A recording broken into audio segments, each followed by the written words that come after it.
Welcome to the Nebraska Hawk's Nest. These guys are brave.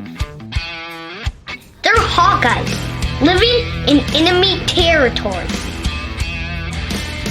Listen, these guys are way past their prime, but they're still Hawkeyes. They're spreading the Hawkeye hype to all of Nebraska. The frost advisory is canceled. Corn huskers, more like corn suckers. Are you ready for this podcast? Let's go Hawks!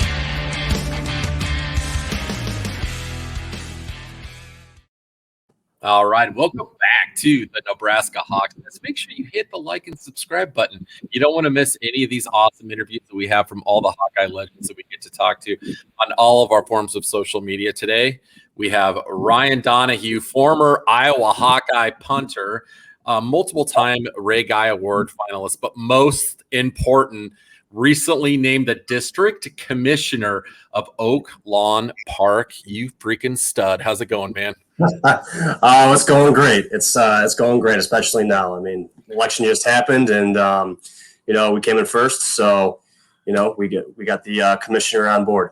All right, man. Tell us about that new role. So you're the district commissioner. I mean, that sounds super official. Like, you sound like a big shot now. We were following your campaign online. I liked your Facebook page, and we were getting that out there for all the Hawkeye fans to see because we want to see what you're up to, man. We want to see you succeed and see how you're doing, and we love that stuff. So tell us what you're up to and what you're commissioning in that district. Yeah, so Oak Lawn Park District, I grew up here. It's part of Worth Township on the southwest side of Chicago.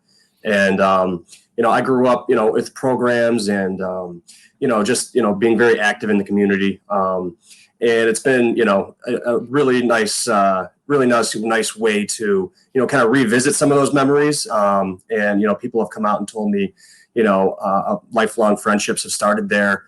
And, it's been, great, a great process, especially, I'm kind of new to the politic game and being elected and all that. So, it's just a really good way to, give back. It's a volunteer position.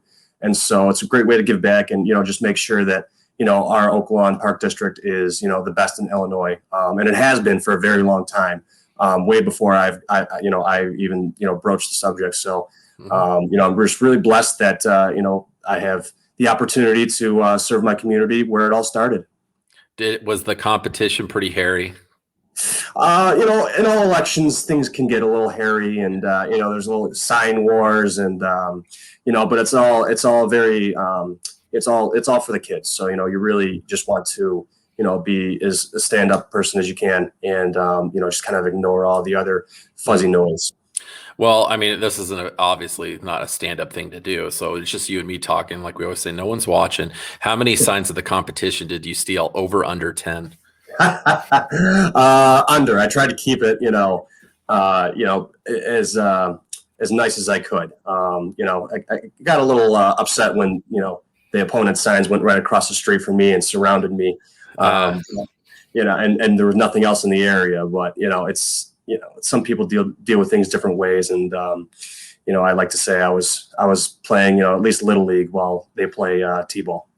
Hey, man, that's awesome. Congratulations. We were following along, and we were really excited to see that you won, and we shared that information out. So congratulations. Nice. And you kind of got to show them what time it is. You're not going to beat a Hawkeye no matter how you play it. We refuse to lose, baby.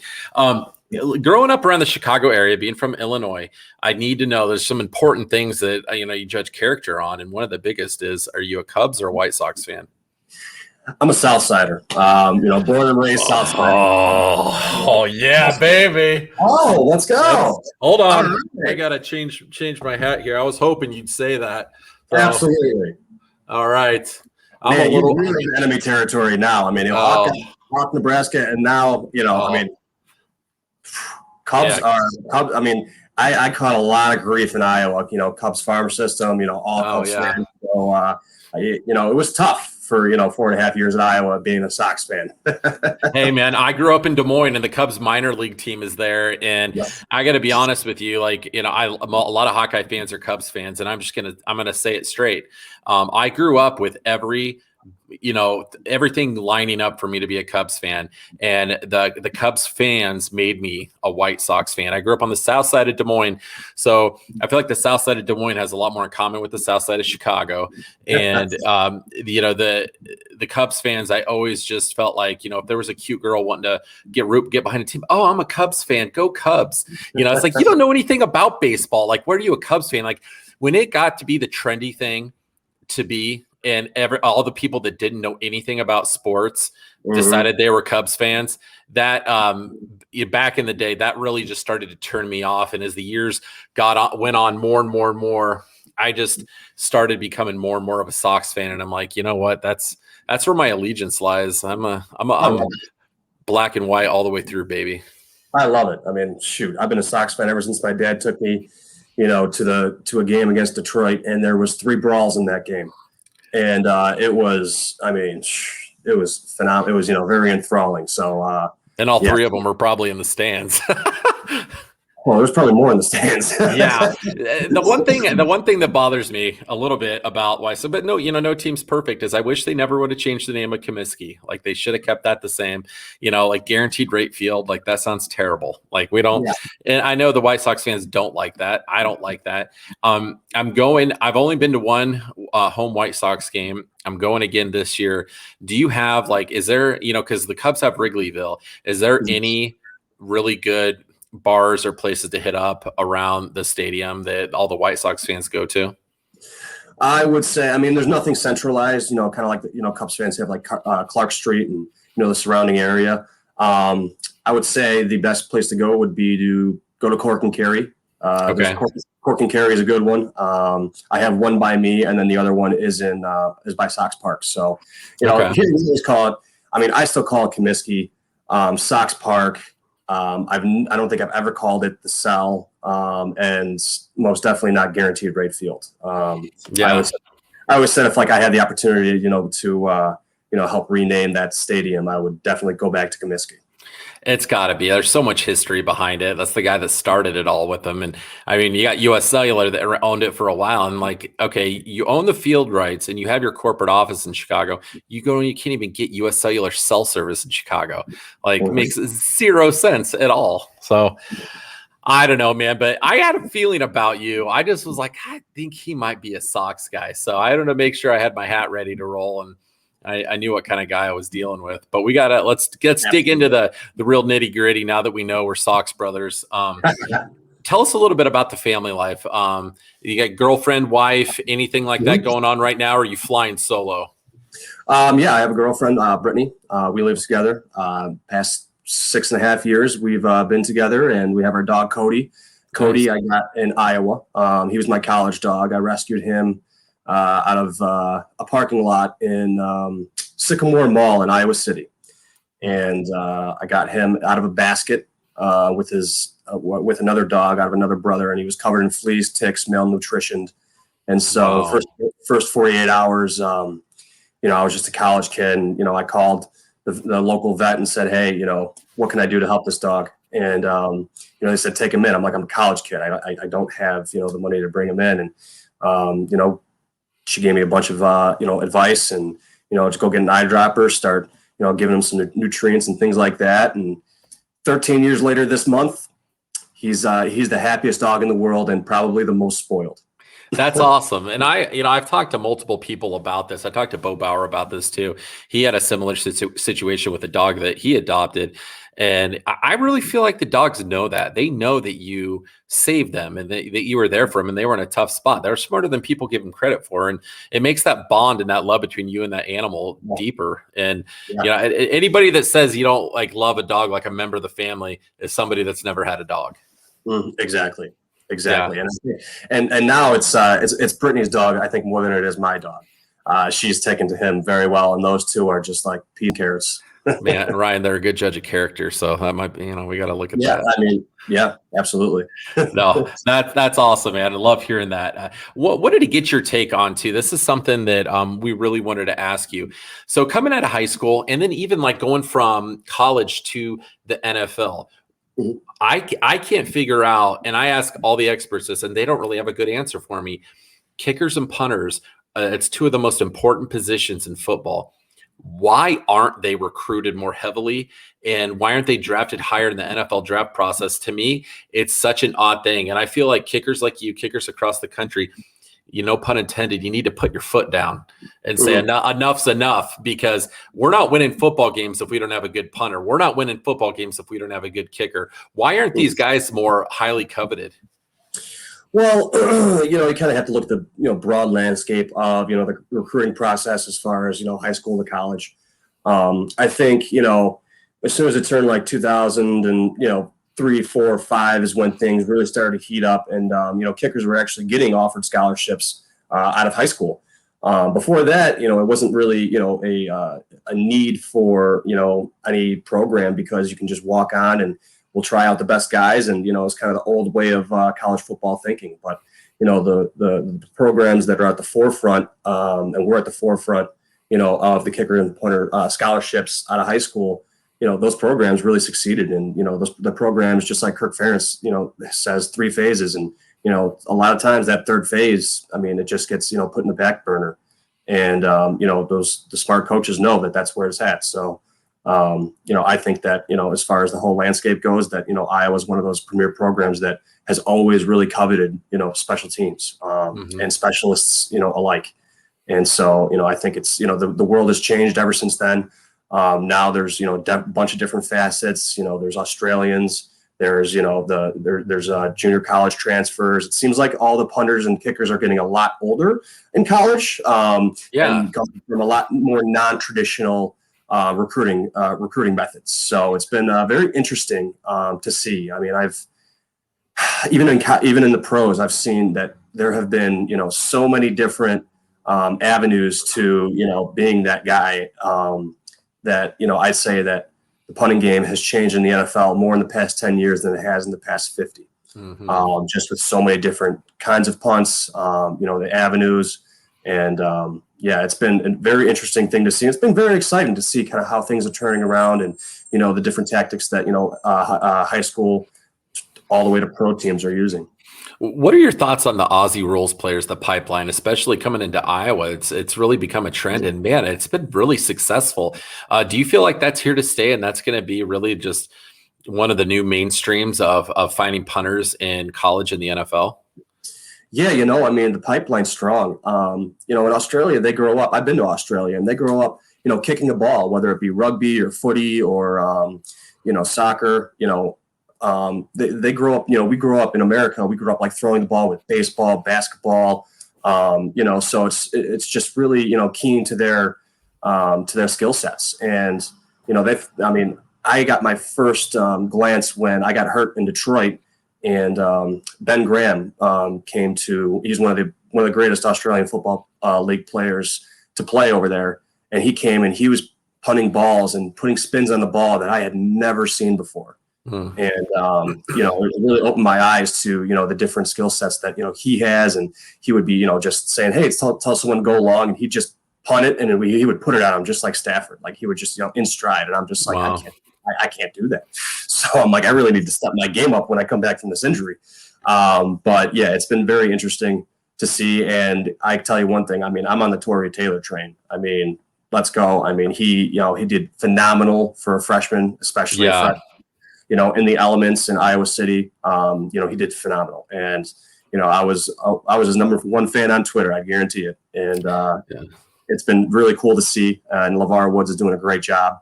I know he went down there to recruit him, and he knows that we need a good punter. So we certainly do. And he did a heck of a job last year. I don't think we could have possibly asked him to do any better than he did. One of the best yeah. in the nation.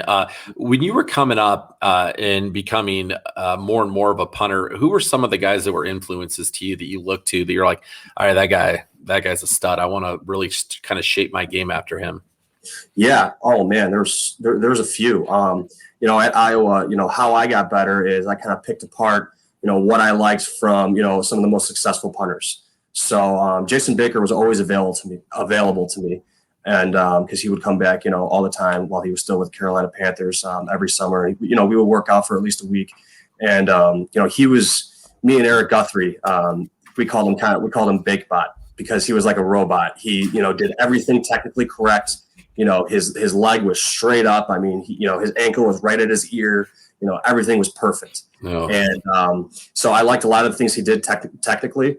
And then I would get NFL film. So Nate Kading would come back and bring back some NFL film, and we would look at different guys, and he was with Cyphers, the punter for LA, or well, not LA, the Chargers at the time, and I really, really liked how he just, crushed the ball. He was very technically sound. Thomas Morstead, also one of the best to ever do it, just retired this year. Those two guys probably I tried to emulate more than anybody else because, they had technicality and they also had, the power. And so I really liked both of those styles. And so, that's how I got good, is I kind of picked apart and kind of put it into one about how my body type could, adjust to being successful just like they are. That's a great answer. That's a really good answer. We appreciate that. Yeah. When you're on the sidelines during a game and it's one of those grinded out, there's a lot of 3 and outs, and you're starting to really get the feeling like this is going to be a 9-6 type of game, like, give or take a few points, but that your placement and your punts can make or break the whole entire game when offenses just aren't moving. And that happens in Big Ten football. And that's happened in multiple games that you've played in. What's your mindset and your thought process on the sidelines going into that, thinking I'm going to be getting a lot of playing time today, I'm going to have a major influence on this game? What are you thinking in your head, and how do you approach that game any differently, if at all, from other games? Yeah, it's kind of bittersweet. It's the more punting you do, you're not just sitting on the sidelines, freezing, or your legs aren't moving a whole lot. You can punt into the net, but really doesn't do a whole lot to keep you game active. So it's bittersweet in the fact that if we're punting a lot, I'm out there a lot, so I can really gauge the feel of the game and really stay fresh. But on the other hand, it's not really if we're in a battle, it's not really great to be punting. So. Yeah. My mindset there is, just go out and do your job. You're really, part of the team now. And it's my first instance of that was probably the second half of my freshman year when we played Michigan State. And I think I had like 8 punts that game, and it was a good game, really good game. It was an overtime game. We won in overtime. And I think I averaged like 51.5 yards a punt on 8 punts. And, that's when everything kind of clicked in my head, like, okay, this is super important. Another example would be like Michigan State on the last second touchdown to Marvin McNutt. Yep. That game was grueling. That's exactly one of the games that you're kind of talking about, is those, it was 3-3 and 6-3 and 9-6. And, we were just battling back and forth. And I remember a scout telling me at the combine that he was there. And I was hitting like 4-8 punts. I had a really good game that game. He's like, and it was cold, and it was a little bit, it was cold, windy, and a little bit rainy. And he's like, I had to double take a couple times and check with a couple of my guys to make sure that was correct. And I just, it's just a game mentality. You got to be a gamer. So my dad calls it a red light performer. If you do something, you do it well. And yeah. So I tried to emulate that. It's similar to like an offensive lineman. Like, what you're doing is so important, but at the end of the game, when we win, they're not going to be talking about your punting game and how you put us in a position to win. If they're not talking about you, that means you did a good job and you did what you were supposed to do. So it's it's one of those things. It's like, you're not going to get all the glory, but man, like how it's so freaking important. That like if you were on your game that day, we don't win that game, and a lot of people don't talk about that. So I don't know. I think that's pretty cool. But at one point in your life, from everything I read about you, that I believe in high school, you really kind of thought about quitting punting. You were, kind of down on it and weren't really feeling like you were going to be able to make it to the next level. And things weren't really panning out like you had thought. Walk us through that process and how you were feeling. And I believe there was a coach that had some influence on you that really turned around your thinking. Yeah. So, I went to St. Rita High School, and I went there because a lot of my friends were going there. And I played freshman year. I was on the B squad. I was a safety and like a wide receiver, more of a safety than anything else. And, I didn't, necessarily like to play. I was tall, skinny, had no business on a football field, to be honest. And so, I told my dad, I think halfway through the season, I didn't want to play football anymore. And he said, well, you have to finish the season out. That's what we do. And so I finished the season out, and I planned on, it's a good dad. Yeah. He was a soccer coach, he still is a soccer coach, but he, started a soccer program at an NAIA school right next to me, St. Xavier. Okay. And so I grew up kicking a soccer ball after school because he would watch us after school. And really, he would be coaching after school. So, and my mom was a volleyball coach, and she ran her own volleyball club for 30 years. Wow. And so I always like to tell people I wasn't raised, I was coached. And so going back to Santa Rita, I really didn't like to play. So I was going to transition to soccer or something like that. And so so I went through the off season, and, it came time to go into sophomore year. And summer going into sophomore year, I was approached by a guy named J.J. Standry. And so he was a punter at Northwestern, also played baseball, threw like a 90-mile-an-hour fastball for Northwestern as well. Wow. But he was a really, really good athlete, and his family is really ingrained in our school. And so he came back to coach, and it was his very first year out of college. And so he came back and, said, hey, we need a kicker for the varsity team. He called me up, and I said, I was a backup kicker for the freshman team. Like I wasn't even, the starting kicker. And he said, yeah, but then, I heard my dad talk about you in gym class, and I guess in gym class, and that's in that following spring, I had to kick with my bare foot and so I kicked it and the ball just took off. And so I guess I should have been kicking soccer style the whole time as opposed to straight on with my skill. And so, so his dad told him about me. And, he said, just work with me. And so I worked with him for 3 days in August. And, he started teaching me things, and things started to come together. And I'm like, oh, this ball's flying far now. This is nice. And then one day, on the third day, he invited the coach out, the head coach of the football team out. And I kicked 3 balls. He goes, all right, the job's yours. And I'm kind of looking around like, what just happened? Wow. I was done with football, and now I'm back in. And now not only am I back in, I'm the starter on the varsity team as a sophomore. And so I'm like, this is pretty wild. And so that's how kind of I got back into it. And JJ taught me, he worked with me for the next 3 years and turned me into a stud. It was all because of him. That's a good story though. Like any sort of trajectory where you get derailed like that. That's awesome that you stuck with it, and it was fate. That was meant to happen. Other people clearly saw something in you and pushed you to keep going. And as Hawkeye fans, we're dang glad they did. Me too. That's awesome. Looking back on your career as a Hawk, what would you say would be maybe, coming up with one might be tough, but your best memory? You look back and you're sitting there at work, and every once in a while it'll pop into your head, or a fan will bring it up to you and it just puts a smile on your face. What would be your favorite memory? Oh man, there's a big one in the forefront of my mind, but trying to think of something else on top of that. Something else on top of that. It's really funny that you asked that, because it's one of the biggest memories wasn't even punting; it was holding, against Penn State to beat them, and so in 2008. And so, it's so hard to beat, a game like that. And, just the atmosphere that day. Everything was kind of picture perfect. And, it stands out so much in, my mind, just because of, where we were at that time as a team. We weren't necessarily, we were kind of rebuilding that year. We had missed the We had missed the bowl game the year before in 07 and 08. We kind of stumbled out of the gate, and then, we're figuring things out. And it was a really cool process to see our whole team and kind of come together. And the talent we had on that team was just incredible. And so, kind of that's the first instance, I think, that we started to believe in ourselves. And, that rolled right into the 09 season where we started off, 9-0. So, I think that, really gave us the confidence to move on. I got chills talking about it. See, it's got to be the best, so. That's awesome. Yeah, I think that was one of the really coolest moments. I was there for that, and that was one of my favorite moments as a fan. And, I've told multiple people that I feel really bad that there was a lady in front of us that somebody knocked hot chocolate all over her coat. And it was not warm for that game. It was misty and it was cold. And I just remember everybody had runny noses because it's I bet everyone went home and had a cold after that, but it was totally worth it. What a great game. And Penn State was rolling during that time. Yeah.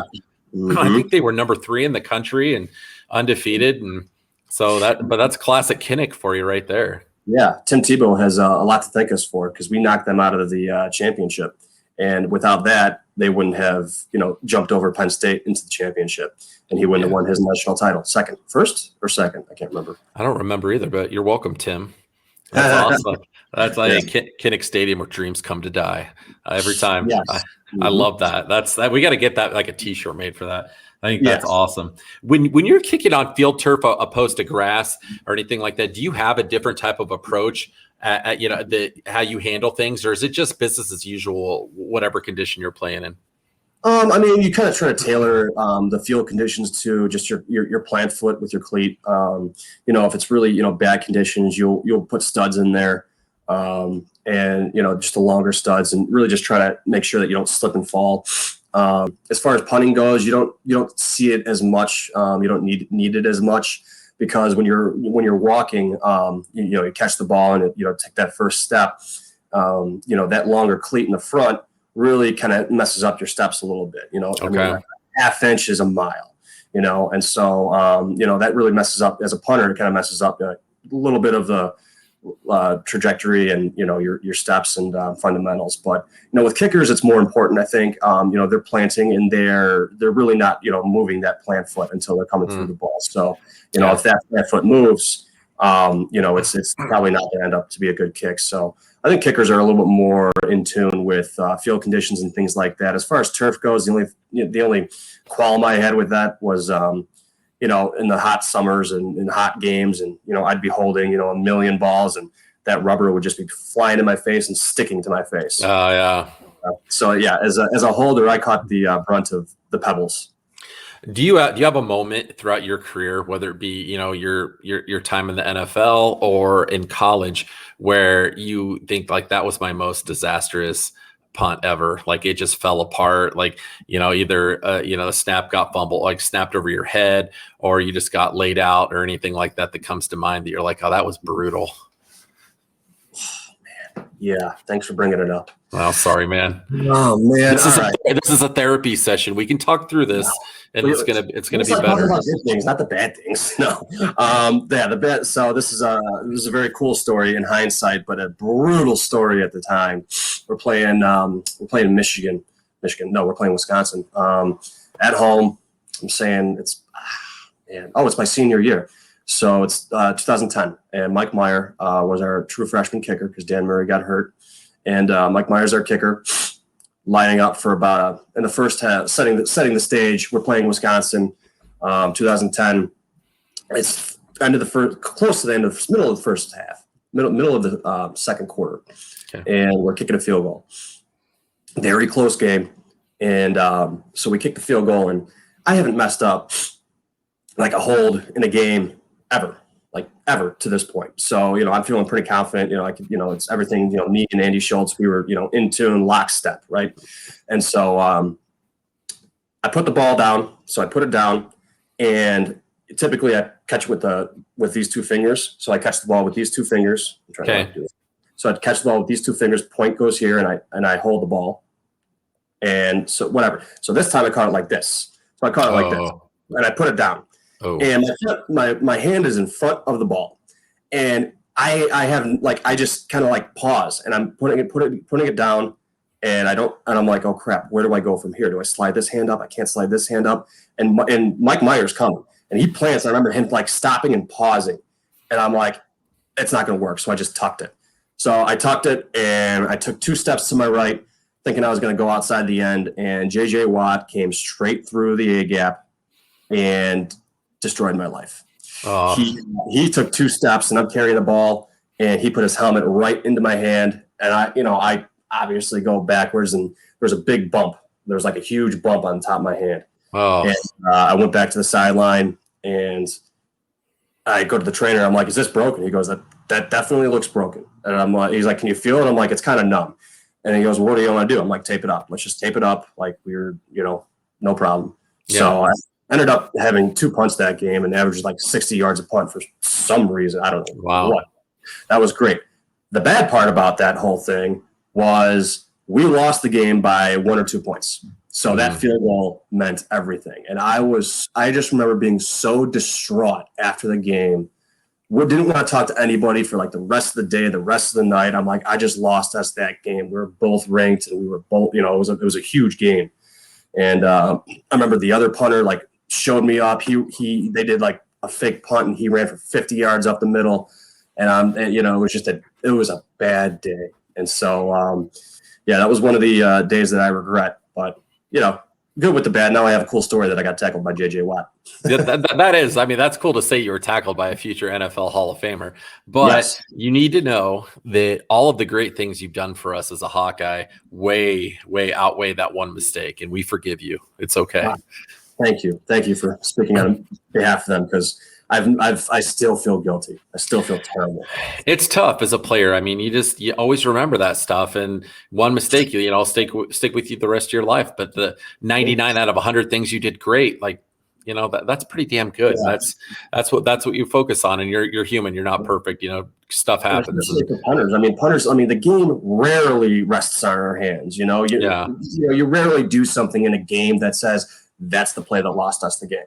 Mm-hmm. So, I think that was more, looking back at it now, years later, I can kind of say like, okay, I can kind of forgive myself for that. But, and like you said, but yeah, if that's something that sticks out, that hurts. Yeah. I mean, like we said, it happens, and you did so many other great things in your career. So, we appreciate that. So we still love you, man. No problem. Want you to really look back, dig deep in that brain of yours, and think about in the locker room, on the practice field, a story that you still like remember to this day. We always like to ask everybody, because as fans, we only get to see stuff during the games, and what practice stuff we get to see is typically like a highlight reel or something at the end of, at either the end of spring practice or at some point during the summer. What's, maybe 1 or 2 things? We've had a lot of pretty great stories of different things that guys have seen either in practice that the fans would never have guessed happened, or something in the weight room that you look back and you're like, man, that was nuts. I don't know if it was so nuts, but in camp, the specialists have a lot of time on their hands. Everyone else is in their offensive, defensive meetings, position meetings, and our position coach, Lester Erb, he was the running backs coach. And so he would break off into offensive, defensive meetings, and he would break into his individual meetings with running backs. And, the specialists, we were, tasked with, charting and, doing some other things. But, each person would only take about 15, 20 minutes to chart, their punts and kicks for, that previous practice. And so, like I said, we had a lot of time on our hands. And so in the locker room, we would, and this is a common theme, we would often build mini golf courses throughout the locker room. So really, so in camp, we all made sure to bring a putter, and we would just create obstacles and this, that, and the other thing. And coaches would come by and they would start getting into it. And I remember a coach one time came in and like everyone would break out of offensive, defense, and we're like, hold on, no one come to the locker room yet. There's a very big putt. So everyone's kind of going around, and someone missed it or whatever, and the coach was like, I can make that. And so he jumped in and he like put it, and I remember he putted it and made it, and the whole team went crazy. And it was really, that was part of one of the highlights of camp is the specialists turning the locker room into a mini golf course. Did you ever have like any of the DBs or like O linemen or anybody just like walk by and like screw your whole thing up and just be like, "What the hell you guys did?" Okay, all the time. Yeah, that was definitely a lineman's mantra. Okay. Just walk through. Oops, excuse me. Just give a little foot wedge. I'm sure Saul not going to do anything about it. He'd probably beat the crap out of me. So I'm just gonna. Absolutely. Hey man, yeah, it's like really.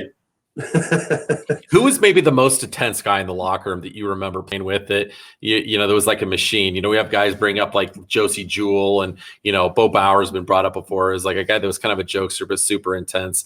Guys that were just really focused and on the next level that you were just really impressed by from afar.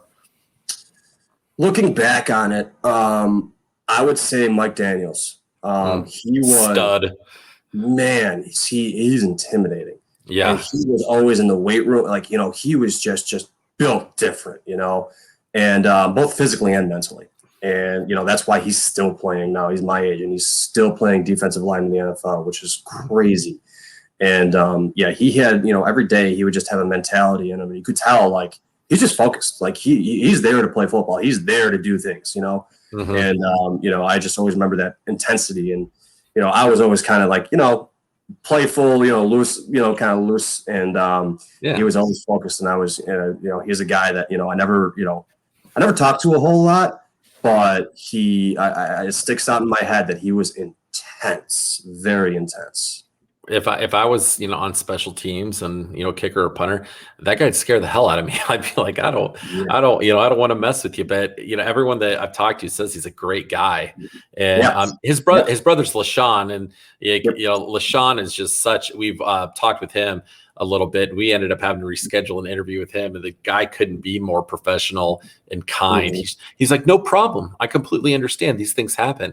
And I'm like a tough running back like that. It's just like bruising people. I figured he was going to tell me where to stick it. And the guy's like the most genuine, kind, professional person. I'm like, God, you guys are also so freaking cool. Like such a nice guy. One thing I thought was extremely cool was you had an opportunity with the Detroit Lions. So that's pretty awesome. Any chance anybody gets to even sniff the NFL, which is the most difficult professional league, in my opinion, in the world to make it in. Walk us through what that was like, that time you had with the Lions, and how difficult was that to make that transition? Yeah. So, it was more difficult because it was the lockout year as well. So I came out in 2011 and went to the combine. That was a neat experience. And then, the draft happened and then the lockout happened. So I was undrafted. They only drafted one punter that year. And so I was in the top two, but I think the Eagles drafted Chaz Henry, and that was it. I got a lot of calls during the draft about signing as a free agent and things like that. And they said, but we're not going to be able to talk to you until, the lockout's over. And that's a big question mark. We don't know when it's going to be. So I went the whole summer without, knowing, just trying to stay in shape. Probably spent too many nights at the cottage at the lake, but it was it's kind of a tough time. But then it came July 27th. I think it was July 27th. And they said the lockout was going to end on like the 29th. Okay. And so I came back to Iowa City, pack all my stuff up. My lease was over at that point. And so I was packing up, and I got a call from the Houston Texans, and they said they just said that the lockout's over and we can talk to free agents and we can sign free agents. And I'm like, whoa, that happened quickly. And so, they called, and that's kind of how my hat got tipped off. Called my agent, said, what happened? He goes, yeah, there's someone, a couple teams reached out on accident and, misread an email, but now they're opening it up. I was like, okay, all right, here we go.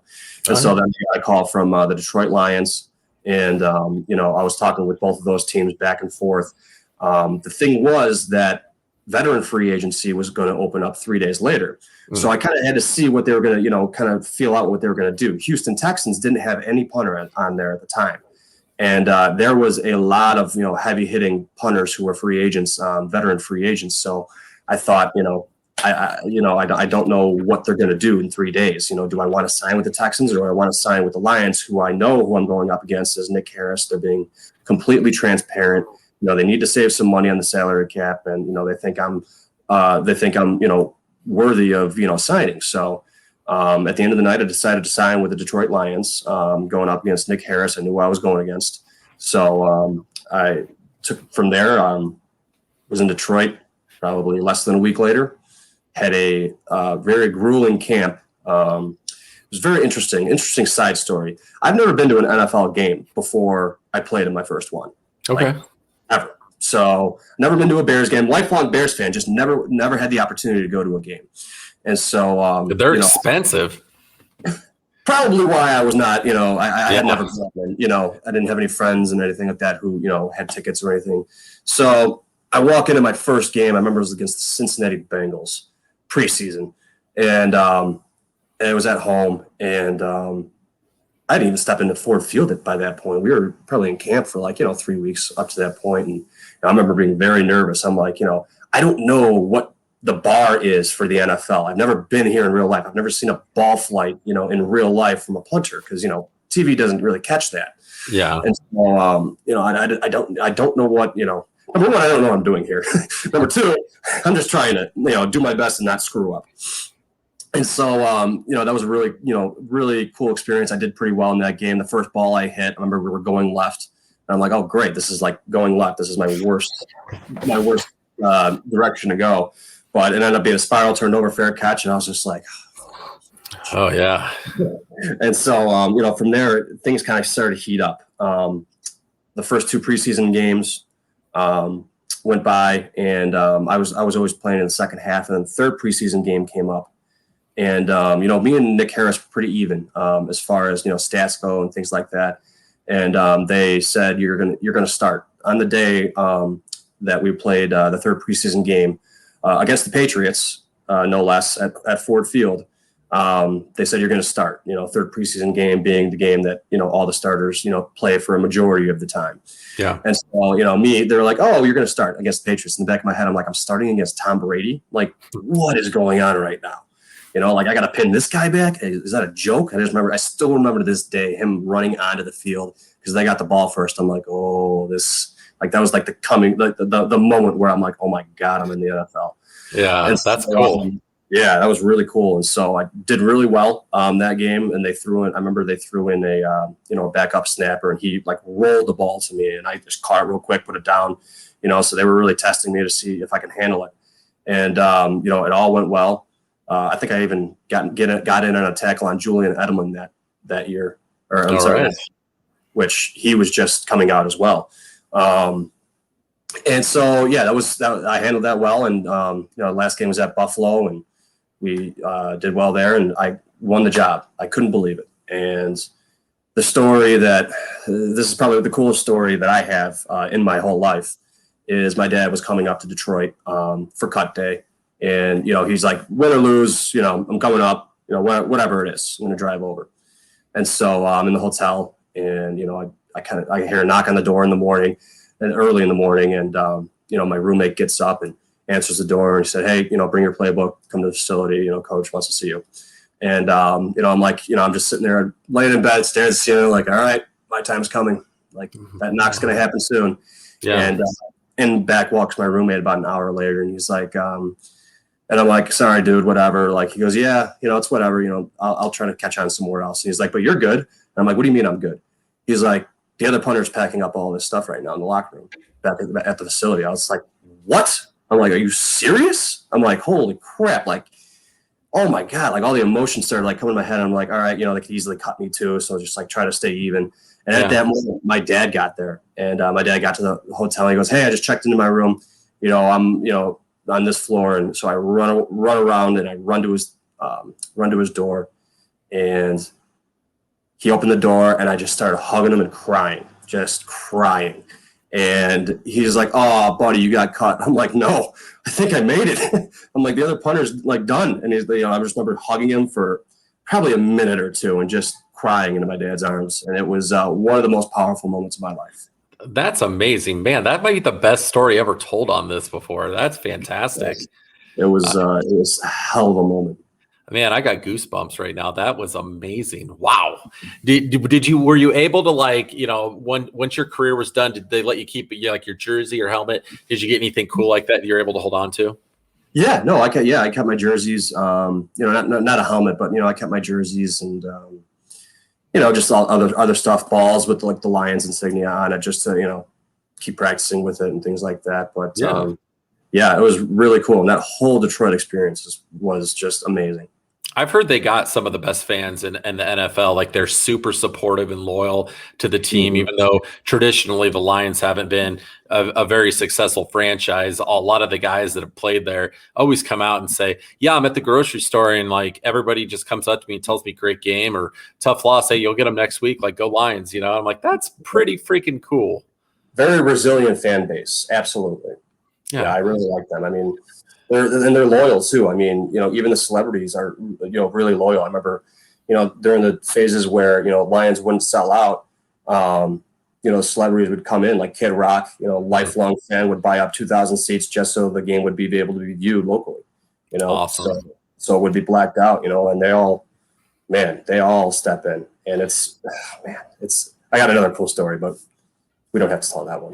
We can tell any story you want to tell. I just think it's cool. They got Motor City Dan Campbell coming in. He's hyping people up, talking about chewing people's knees off and stuff like that. That guy's. I was ready to run through a brick wall when he was talking. I was like, "Can I go back? Like, I want to play for this game." Like, yeah. We need more of that in the NFL, like less of the PC, like, like a presidential candidate type of coach and more Motor City Dan's, man. That guy, he's awesome. Let's hear that other story, man. If you want to tell it, I want to hear it. Yeah, no, and it kind of ties in with the Kid Rock story, but it also ties into what we were going at the beginning of this with my roots as a Bears fan. And so I was fourth game of the season. We are playing the Bears on Monday Night Football. And so I've seen this game. I have this game marked off. My family has this game marked off, Monday Night Football in Detroit. There are like 200 people coming to the game, including my grandma, who's like, 80 something years old at that time. And so we, play the game. And so remember the first drive we scored a touchdown. And I remember as a holder, I had to read the middle linebacker's eyes and see, read the middle linebacker and see which way that pressure is coming from. And I have to call it out to the line, right or left, right, left. Okay. And so I looked up the middle linebacker, and middle linebacker is Brian Urlacher. And this is someone who I've looked up to, ever since he came in the league, ever since he was with the Bears. Like, I am, number one fan. He looks pissed. Like he's out of breath. He's tired. He's pissed. And I was terrified. But, it was one of those, hike, boom. Good. Okay, let's get the hell off the field. And so, but that was super cool. So, and so Devin Hester was also the punt returner, right? So I got. Oh man, he was so good. So good. The first meeting of the game week, first order of business, team meeting. Coach Donahue, get up here. Oh crap, And so he's like, "Who's the best punt returner in the NFL?" For the whole team, I'm like, Devin Hester, knowing who we're playing. And the whole team's like, what are you doing? And then our punt returner stands up. He goes, are you kidding me? Are you kidding me right now? And so I'm like, Logan. Logan's the best one. You were set up, man. Yeah, I was completely set up. But I was told, basically, in so many words, if you punt Devin Hester, your time's limited here. Okay. So I knew going into the game that, I had to, keep the ball away from Devin Hester. And it's not easy to do. So I remember getting out there for the first punt, somewhere in the first or second quarter, and I see 23 lined up back there, and I just think, nope, and I just go straight to the sideline. I think the ball spiral turned over 40 yards out of bounds, like picture perfect, landed I think in the first row, and I'm just like, and I came off the field, like 3 coaches met me like, great job, good job, and I was like, tell me about it, like, whew. But he ended up only getting 1 punt return there at that game on like 4 or 5 punts. So I think I did the job very well that game. Fast forward to the locker room after the game. I'm getting ready. I have a ton of family outside. And, I'm getting ready at the locker, just trying to, hurry up. And I smell like cigar smoke. And I'm like, it's kind of like smelling cigar smoke in like church. You're just like in the locker room, you just don't really smell it unless it's like, the Super Bowl or something like that, or, winning something like that. And so I turn around and Kid Rock is standing right behind me. And right next to him is Run DMC and Bob Seger. And I kind of turn around and I'm just like, whoa, and so they start like, doing like Run DMC starts doing like a beat or something like that. And they're happy. They all have cigars and they're like, we just beat the Bears on Monday Night Football. And so they're in the locker room and they start breaking out into like, a beat, and they all start singing the same song together. And to this day, I have no idea what song that was. I think it was honestly one of Bob Seger's songs. Okay. But they were all singing it together in unison, smoking cigars. And I just sat down. I'm like, my family's going to have to wait. This is the coolest thing ever. Oh, yeah. And so that was, that whole night was a cool story. And so, I only played 8 games in the NFL before I got injured, and, unfortunately never played again. But, these stories are, lifelong stories that I will never forget. And anytime anyone asks me how I was playing in the NFL, I'm like, man, it was short, but man, it was cool. Man, those are 2 of the best stories that you told today that I've ever heard in my life. And if you ever want to come back and have story time with Ryan Donahue, I will always make time for that, because those are fantastic. I was going to ask you too, like you brought up Brian Urlacher. It's like the first thing I can think of is like, now he's got a full head of hair. He got the hair transplant, and it's like, wow, like there's billboards all over Chicago of him like a full head of hair. I'm like, it doesn't even look like him. And that's one of those guys too. It's like, I totally get it. Like if you go bald and you look like crap, if you look like crap and you have a bad head, but like he looked really good bald. He looked like a mean dude. Like that was his look. I was really surprised he went away from that, because it looked really good for him. Like I have a massive head, and if I went bald, it'd be a problem. Like I'd be wearing this hat 24/7. I don't have a good shaped head, so I'm praying that I can keep my hair as long as possible. It looks like yours is holding strong too, so you're in good shape. Yeah, just got a haircut, so you caught me on a good day. Yeah, there we go. Well, hey, man, we're going to let you get back to it. I know you got a lot going on. You got the new role that you're taking over. So, nothing but success to you on the new role. Tell the girlfriend we say hello. And your awesome dog that's, lived an up and down life, but it's been since you stepped into his life, nothing but up, which is awesome. So I got a big place in my heart for dogs. So that's super cool. Is the dog around the house at all? Yeah, you want me to grab him? Yes, we got to see him now. Like, you got to put a face with the name. For everybody that's listening on podcast, I apologize. There's not going to be any visual for this, but hop on YouTube and we'll show you. Oh my gosh, how cute is he? Yeah, this is Cody. He's 13. He's got stage 3 heart failure, but he is chugging along, and still like he'll go and get a ball every single day and try to play with me. So he looks great. Yeah. Yeah. What a cute dog. That is awesome. Yeah, he's a boy. That is fantastic, man. We appreciate it, man. Thanks for sharing with us, and thanks for all the awesome stories. I had an absolute blast talking to you. It was so much fun, and we always got to end it. We're going to change up how we end it this time, because I got a fellow Sox fan. I always like to say, "Go Sox" and "Go Hawks." Go Sox, go Hawks. All right, man. Thanks a lot, Ryan. Have a great rest of the week. Okay, we appreciate your time. Thanks, Adam. Appreciate it. All right, we'll see you. Bye.